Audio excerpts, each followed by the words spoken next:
Boa tarde, Sr. Sala. O Sr. Paulo Batista já o vai atender. É um biscate que eu tenho. Vamos falar de livros, é sempre bom. Eu, na semana passada, li estes dois livros. Um da Luísa Castelo Branco, o último que ela escreveu, e este outro da jornalista Isabela Figueiredo. Vamos começar justamente pelo livro da Luísa Castelo Branco. São livros diferentes, mas contudo têm um ponto em comum. O Portugal que fomos até à democracia, até ao 25 de abril de 1974. Eu gosto muito da escrita da Luísa. Aliás, quando ela surgiu com o seu primeiro romance, Alma, eu fiquei muito surpreendido com o seu talento para a escrita. Já escreveu vários livros, alguns mesmo a saírem das entranhas, nomeadamente 2 livros de memórias, mas agora surge com este livro sobre o país que fomos na perspectiva de 4 mulheres. Na perspectiva da Amélia, da Leonor, da Vitória, da Mãezinha, e de mais algumas mulheres, como por exemplo a Aduzinda e das Marias daquele tempo, que eram as jovens que vinham das berças, como se costumava dizer, para a grande cidade para servir. Eram as criadas. Algumas delas eram abusadas pelos filhos dos patrões, ou se não mesmo pelo patrão.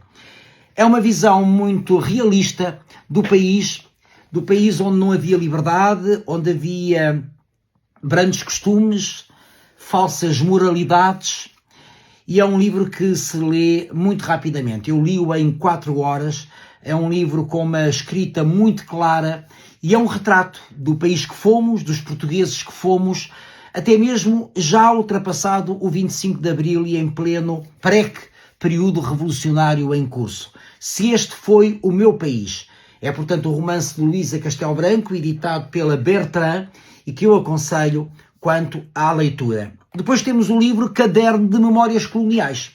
Ou seja, temos um livro que também tem a ver com o Estado Novo, na perspectiva daquilo que se passava nas antigas colónias portuguesas e particularmente no caso desta escritora, jornalista, a Isabela Figueiredo, em Lourenço Marques, na altura Lourenço Marques, hoje Maputo, portanto em Moçambique.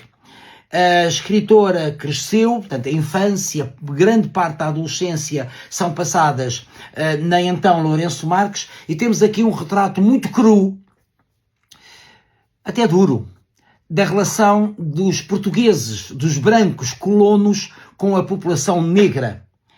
Um retrato que não deixa nada por dizer, um retrato que até nos surpreende quando nós, aqui na metrópole, como se dizia na altura, antes do 25 de Abril e antes da independência, portanto, das nossas ex-colónias, tínhamos uma visão talvez romântica, benévola, paternalista, em relação à vivência entre colonos e população negra.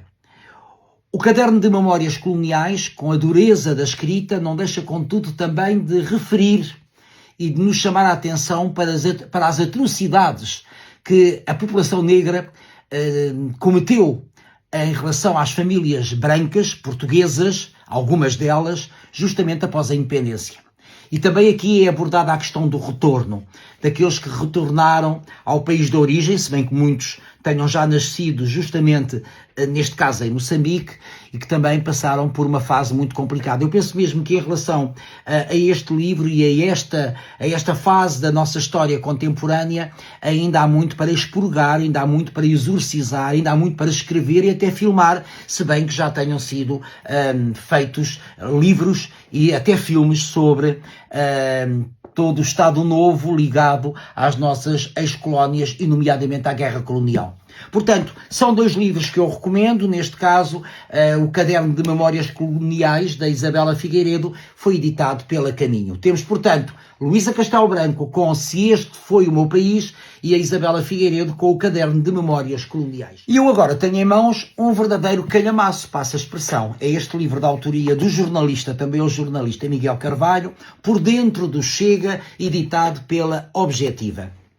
É um livro com 734 páginas, das quais eu ainda só li 114.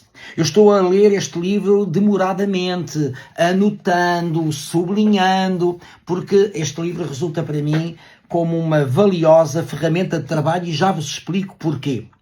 Curiosamente, Rita Matias disse num programa de televisão, não há muitos dias, qualquer coisa em sentido pejorativo acerca deste livro, atendendo ao seu autor. Ela terá dito mais ou menos isto. A saber, o seu autor, Miguel Carvalho, esse livro só pode ser lixo. Pois eu tenho justamente a opinião contrária. A saber, o seu autor, apetece-me muito ler este livro. E porquê? Porque Miguel Carvalho, atenção que esta é a minha opinião e, portanto, é isto que eu quero manter vivo no cumprimento de um espírito democrático, que é, cada um tem a sua opinião e pode exprimi-la livremente e eu espero que assim seja para sempre. Mas estava eu a falar de Miguel Carvalho. Miguel Carvalho, só este nome me dá uma certa credibilidade. E porquê? Porque ele é autor de um outro livro recente, já com muitas edições publicadas, sobre Amália Rodrigues. Trata-se da obra mais completa e mais valiosa em termos biográficos sobre aquela que é a nossa maior artista dos últimos tempos e, particularmente, do século XX. É uma obra que resulta de um trabalho intenso de investigação de alguns anos.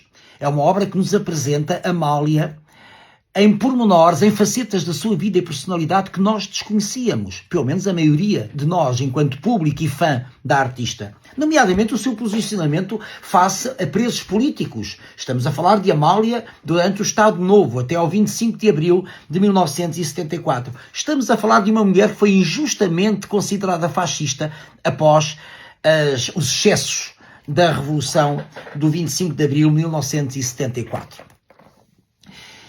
Este livro resulta também de um aturado trabalho de investigação de muitos anos. E eu acho que é importante ler este livro, está a ser para mim importantíssimo, e agora explico-vos porquê, esta tal coisa da ferramenta de trabalho. Porque encontro aqui muita matéria que pode cimentar questões a colocar ao líder fundador do Chega numa ocasião oportuna, numa próxima ocasião, e acredito que isto venha a acontecer no âmbito de ele ser candidato às presidenciais de janeiro de 2026. Tal como farei, certamente, com todos os outros candidatos. Aliás, é assim que eu entendo o jogo democrático e, aliás, eu fiz isto justamente praticamente há 5 anos, quando das últimas presidenciais, em que também o pude entrevistar, bem como todos os outros candidatos, à exceção do nosso presidente Marcelo Rebelo de Sousa. Ora, muito bem, é um livro, portanto, que eu aconselho vivamente, independentemente das nossas preferências político-partidárias, das nossas afinidades com este ou com aquele partido, com esta ou com aquela posição. E porquê? Porque eu acho que é essencial mantermos-nos informados.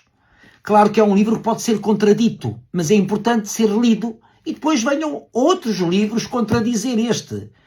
Tudo isso faz parte desta ânsia que eu tenho de me informar. E porquê?